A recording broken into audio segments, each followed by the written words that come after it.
Senior Lecturer as Premier Partners, Institute of Management, short form PPIM, and I'm working as Vice President Finance at Ordoc Private Limited as well.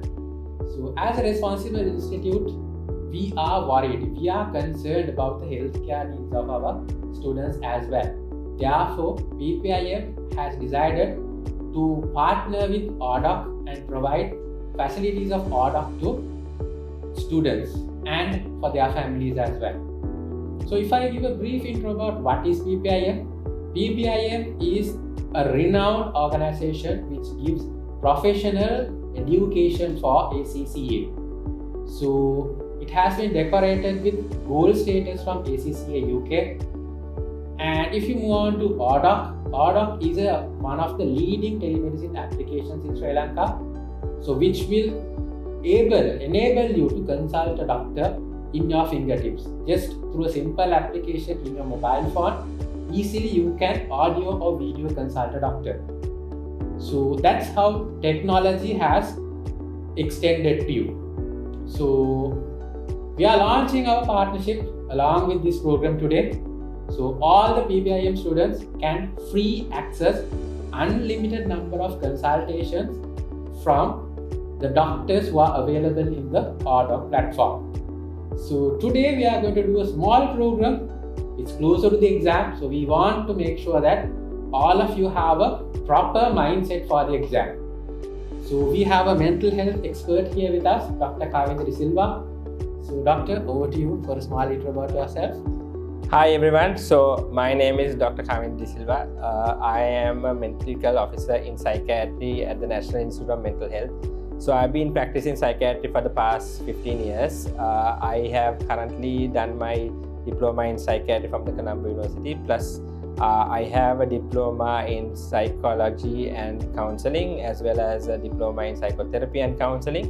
So when it comes to mental health, and I've been practicing as a counselor, as a psychotherapist and a psychologist for the past 1 to 15 years, and I've always gathered a lot of knowledge to understand how people think and why it affects people, and how it becomes a problem when it comes to anxiety and other mental disorders. So I'm here today to talk with Lahiru, basically to give you all an understanding of what it is and how to face exams and how to face exams successfully.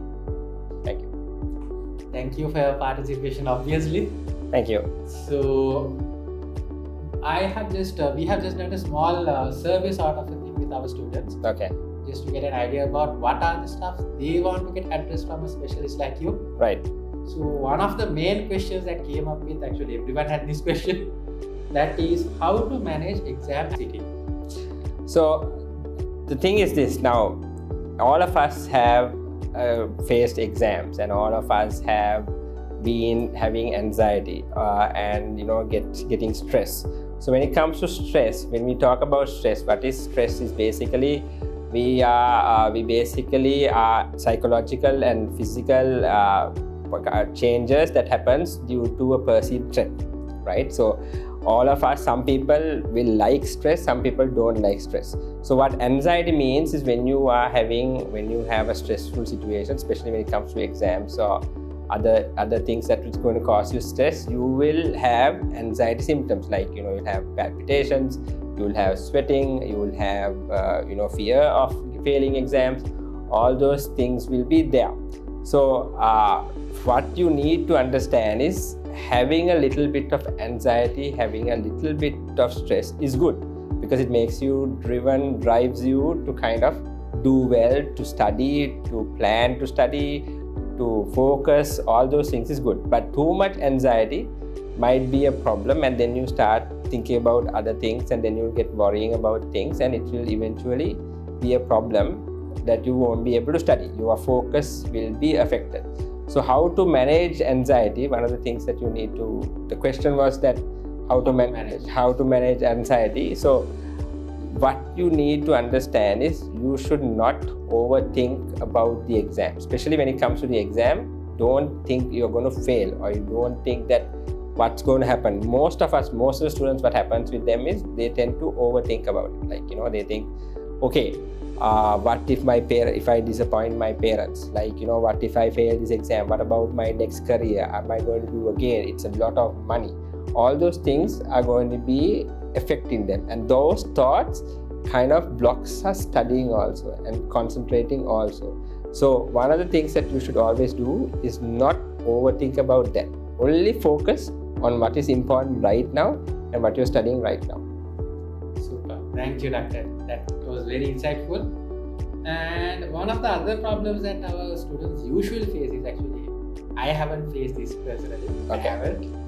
But usually people tend to get nervous when it is an exam. Yes. And they tend to forget whatever they have learned also. Correct. So is there any tips or tricks that we can use to manage that? So again, like the previous question also, the thing is this now.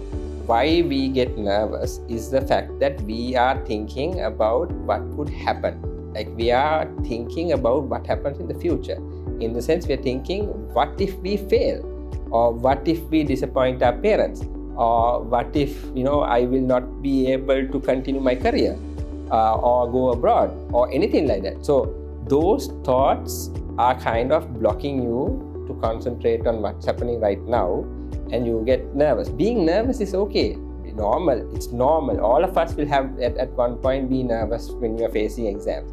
It's our normal sympathetic drive. We have this response when we are worried about things, that we will always have a nervous feeling. We'll start having palpitations, we'll feel sweating, and we'll be like nervous, and we can't concentrate. When we get too much nervous and we are overthinking those things, that's why we forget, because we don't give focus to it. So basically, when I was studying, what I have done is correct, right? Correct, yes. I never thought about the result. Exactly. The whole point is, should never think about the result.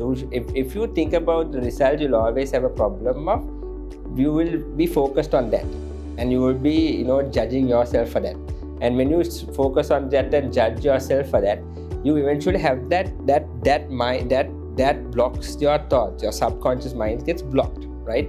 And you're eternally having these thoughts, right? When you're having eternally all these thoughts, you have no focus, and you can't give attention and concentration to what you're studying. So why people would say that you're forgetting things is because you are not giving attention, concentration to that subject or to the subject matter. You are just overthinking things, and you're just worried about things, and you're distracting yourself because of that.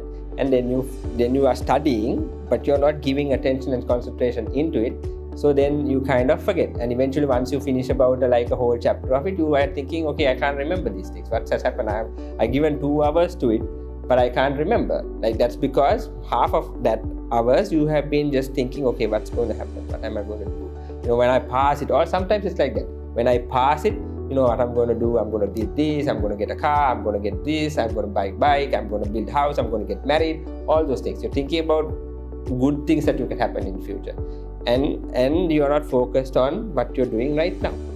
So that's when you forget. So basically, if you forget about what is and focus on the current situation, that will lead us to a proper result, isn't it? Exactly, yes. Great. Then the other thing that most of our students pointed out is that in certain situations, they think that they are studying, okay, but they haven't focused properly. Right. So are there any tips or tricks or exercises or whatever that they can follow to enhance their focus? So it's like this. Now it depends on person to person. All right. Some people love to study, and they are so driven to study, and they will make time, and they will have a plan, and they will organize themselves. They'll have a timetable, and they will stick to that timetable, and they'll have amount and put highlights and all those things and study. Those people will not have a problem. But there's the rest of the group of people who will always be like a little slipshod, in the sense they will not be very focused, and they will have they get distracted. And some of us, even I, at one point when I was studying, I had the same problem. I would have an issue of not wanting to study because I didn't like the subject matter, and when I was doing A-levels, it was like really boring and all those things. And eventually what I would do is I would either clean the house, or clean my room, or basically go and take something to eat, or all those things, right? So to the tips of it, or basically what you should do is that always focus on a timetable. Right? It's always good to have a timetable.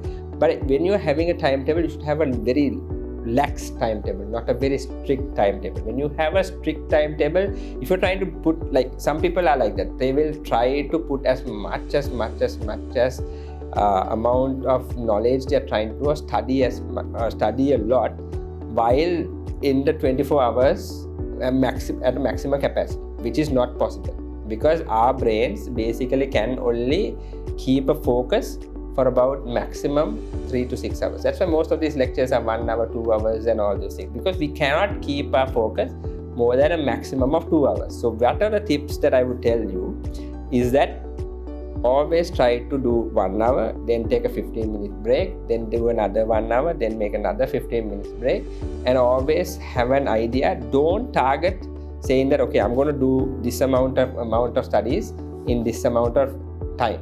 Okay, what you need to talk is, okay, today I will study this chapter and I will finish it today, right? It doesn't mean I'm going to do it in 1 hour, it doesn't mean I'm going to do 2 hours, it doesn't mean I'm going to do it in a whole 24 hours.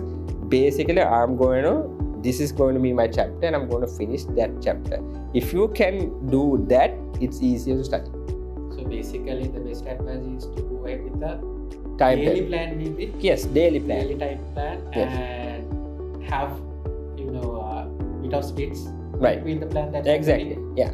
And between those splits, you can do whatever the hobbies you want. Yes. So when you are taking this 15 minutes break, you have to only focus on the time that you want to relax. Just taking a relax of, taking a drink, or listening to some music, or just watching a TikTok video, or whatever it is. Just a 15 minutes break, just to kind of refresh your mind, and you refocus your mind, so that you can go back to that and be able to study. Great. So the next one is, some of our students are studying. Okay. And some of are not just focusing on studies, they are working as well. And some of them are taking care of their family as well. Yes. So then there can be so many burdens in their brain. Correct. So is there anything that they can do to balance this stuff?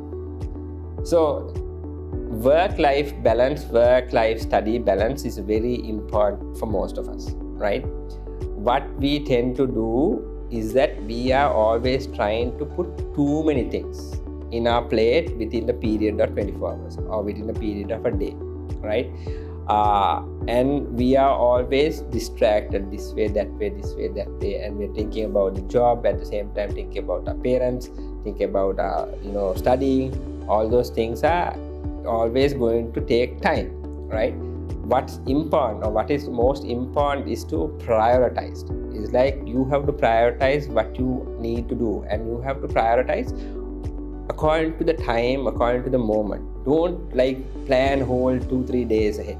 You just have to plan today, tomorrow, and day after. That's all you need to focus on.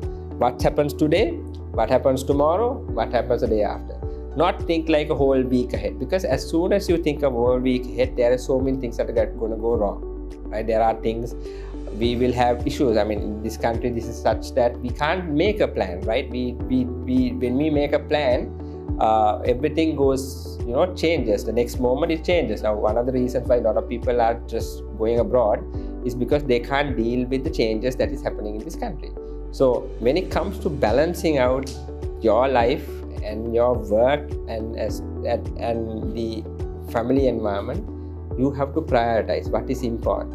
If you take the day, plan out the day. Just say, okay, this is my time to study, this is my time to give time for my family, this is my work time, and just segregate it and organize it in such a way so that you all can only focus on one day and next day and the next day, and it's easier that way. Basically, to have a short-term plan will be easy, much more effective rather than having long-term. Correct. If as soon as you make long-term plans, especially in this country, it's really difficult to come to terms with it, because the plans will always change. It will always change. Now, people who are planning to do A-levels at this age have to do it the next year, right? People who had to do university had to do another year, right? There's so much of a gap that is happening. So if you do a long-term plan, you will have difficulties, because then you will get frustrated. And when you get frustrated, because every time you make a plan, you get frustrated and emotional, and because you will feel that you are unachieving these things, and that will cause you frustration and anxiety, and then you'll go into depression, and then you'll feel like enough is enough, it's enough studying, enough living, all those things, and eventually you have to take in treatment for depression. I agree with you. So please go ahead. So it's always best to prioritize what you need to prioritize and have a balance. Most important thing is always have a balance. So you have discussed a lot about how to access the exams properly, and are there any other small mind mapping sort of, or any? So when it comes to exams, there's something called the PQRST method. Have you heard of the PQRST method? So the PQRST method, there are people who are going to study in different styles, right? Some people are auditory ones, some people are visual, right? Because when they are studying, they need to hear those things. They need to hear these lectures. Now, some people will like listening to lectures because then it goes into your mind. Some people likes to read it, underline it, make short notes, all those things. So depending on your style of studying, you have to figure out how you want to practice it or practice studying, right? So PQRST method is one way, right? Pre is for preview, right? You just preview, okay, what you need to study, right? Then the Q is basically questions. What are the questions that are there? Okay, what are the questions, past papers or whatever questions that are there? Then you read, right? R is read, right? Then S is summarize. Then you take whatever the reading and then you summarize it of whatever the question, and you summarize, okay, this is going to be the answer. The T is the test, right? Then you can test yourself and answer these questions, and that way you will know what you have to study and the amount you need to study. And of course, every time you have that, you do those questions, it's always good to send to a lecturer or a teacher and get a validation or understanding of if you have done enough and right. Great. Nice insight about a new theory that I was also not aware about. So maybe I can do some stuff with my lecturing also. Yeah. Thanks for the insight about that. Yeah. And another common problem that we encounter with students is this thing I personally encountered. Recently, I met a student, so we have some exams coming on. Okay. Recently, I met one of the students, and he looks like very depressed. And when I looked into his eyes, those are really, these were red and bolded. Okay. So when I asked from him what happened, he was like, "Sir, I'm so stressed up with the exam, and I can't sleep." And I just felt not having sufficient sleep and all will also lead to a Correct. bad health habit, and anyway going to have a major impact on his result as well. Correct. So any tips that you can give to control these stuff? So what are students, or basically not students, all of us, most of us, I think our practice has become now since the starting of mobile phones and smartphones is the fact that we tend to not sleep at night. Okay, we are always into the devices, either watching a movie or going through Facebook or Instagram or whatever it is.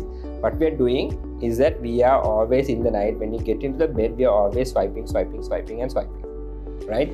That's one of the most bad habits that we have actually started to practice, right?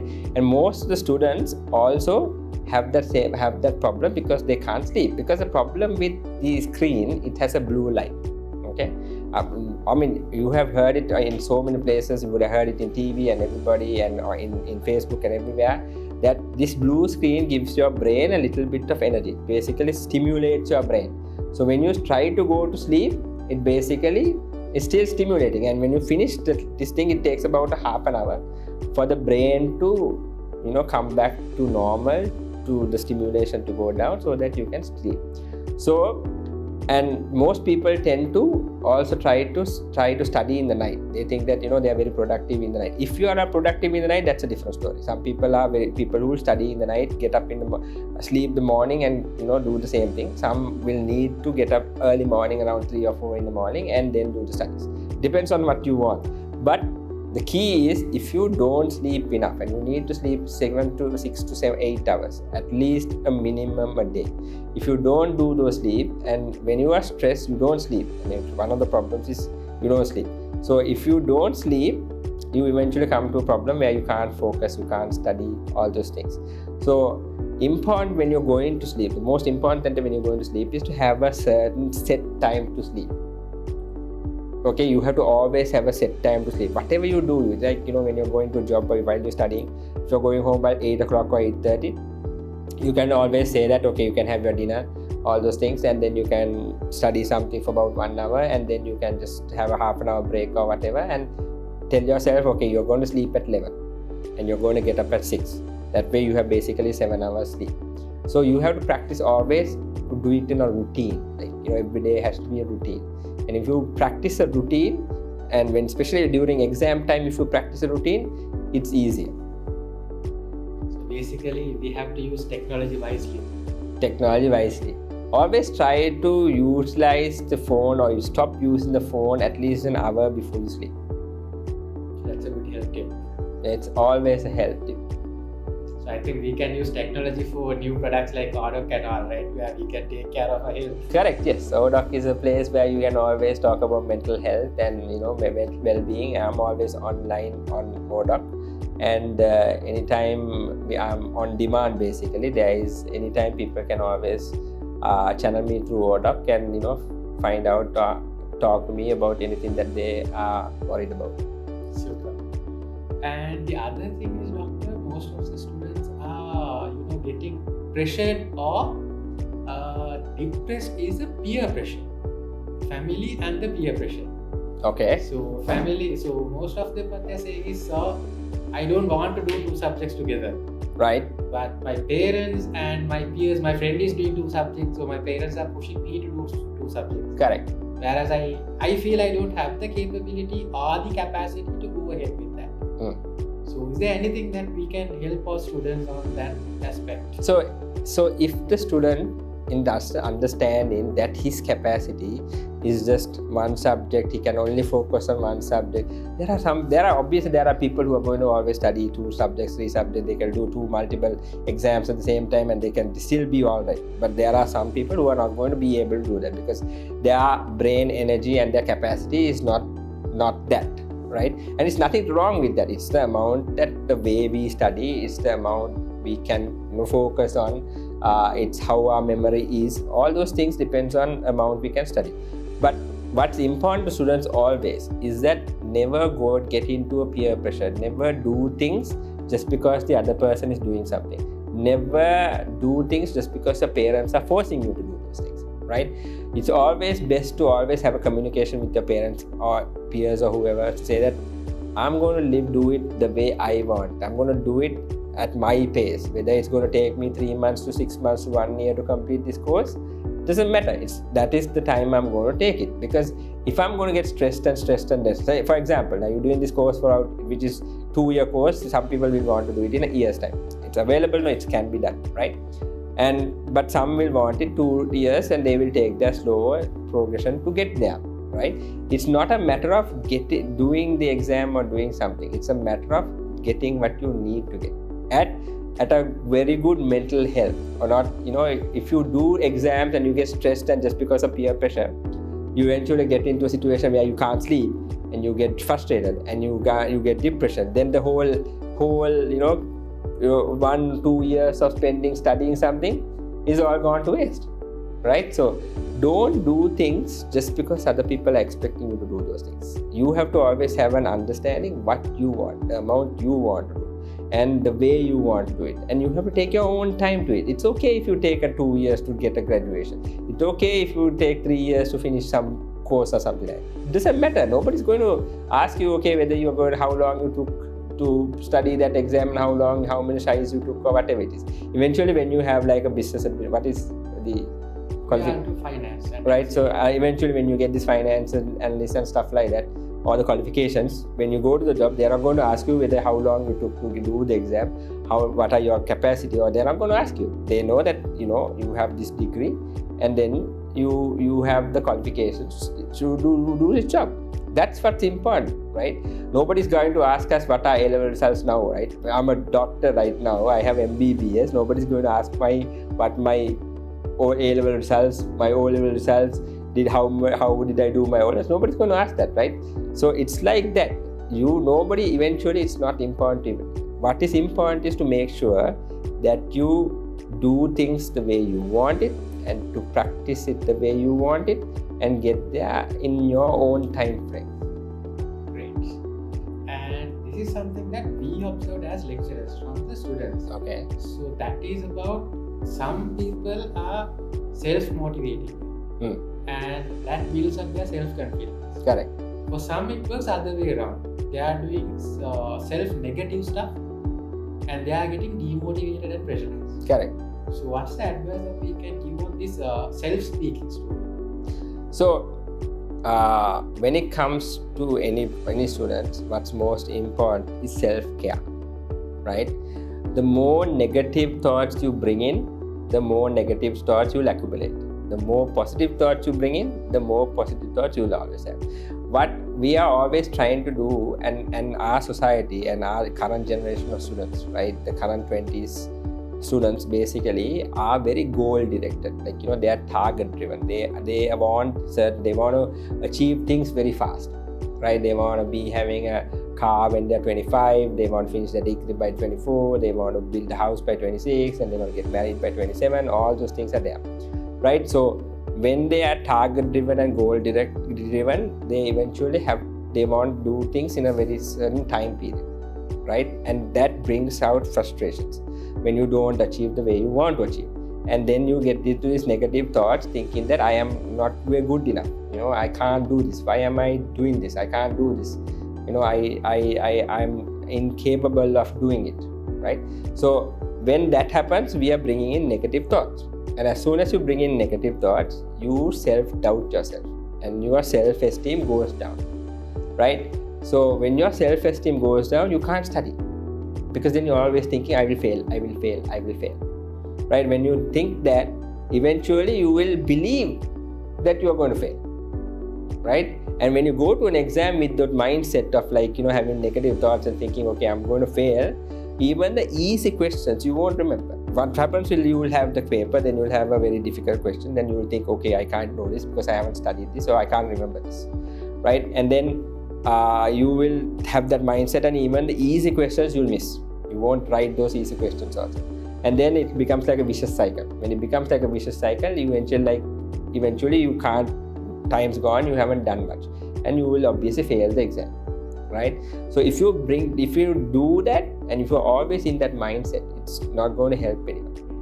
So always understand what you need to do is to always tell yourself, no, I'm going to do this. Right? I'm going to study the maximum I can study. I'm going to try the best of my abilities. I'm going to study as much as I possibly can. It doesn't matter if I'm going to fail. It doesn't matter what other people are going to think about me. I'm just going to focus and study, and the results will show itself. If I do enough, then I know I will pass. That should be your mindset. Basically, it's all about self-confidence. Self-confidence. If you don't trust about your answer, why should the examiner should trust your answer? Exactly, yes. Yeah. So it's always practice, and always study, and always try to understand that you will do the best you can, and eventually it will be what you want to be. So one last question. So like I said, exams are nearby. Okay. So what would be your last opinion for our students for their exam preparation? So to answer your question about what would I give, the last thing I would say for the students who are studying this time to the exam, I'm sure y'all are going to do well. What y'all should understand is that it's okay to fail, right? It's a matter of doing it again. Don't have a mindset saying that you are going to fail. What you have to be is you should be sure of yourself. Study as much as you possibly can. Be confident on what you are going to do, right? And practice. Try the PQRST method. Always try to go according to the subject matter. Try to do maximum past papers. Do everything in your power just to make sure that you're going to pass. and don't think whether you're going to fail or pass. You just have to give your best shot, and be focused, be mindful, practice being here and now, practice being in this moment, study, only think about what you need to study.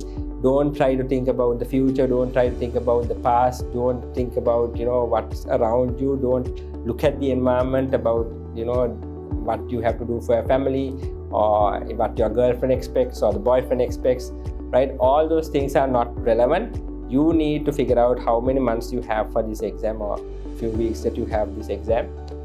Target the amount of days that you have to figure, see how much you have left over, then focus, have a plan, have a timetable, figure out what you need to figure. If you are weak in one thing, focus on that now, and then you can do it next time. If you're good at something, keep it for the last part, and then just do it. Just be positive that you are going to pass, and once you do that, everything will turn out fine. And all the best for the exam. Thank you, Doctor. So the whole objective of this program was to give some insights from an expert on how to tackle your exams properly, how to manage your time, how to manage your mindset, and how to face your exams in a confident manner. So if you have any problems that you are facing with your mental problems that you are facing when it goes to the exam, maybe pressure, whatever, you can always consult doctor through order. It's the simple app, so you can easily consult him. So he will definitely help you out on all your problems. He's an expert on those stuff. So thanks again, doctor, and wish you all the very best for everyone who's sitting for the exam. Thank you. Doctor. Thank you.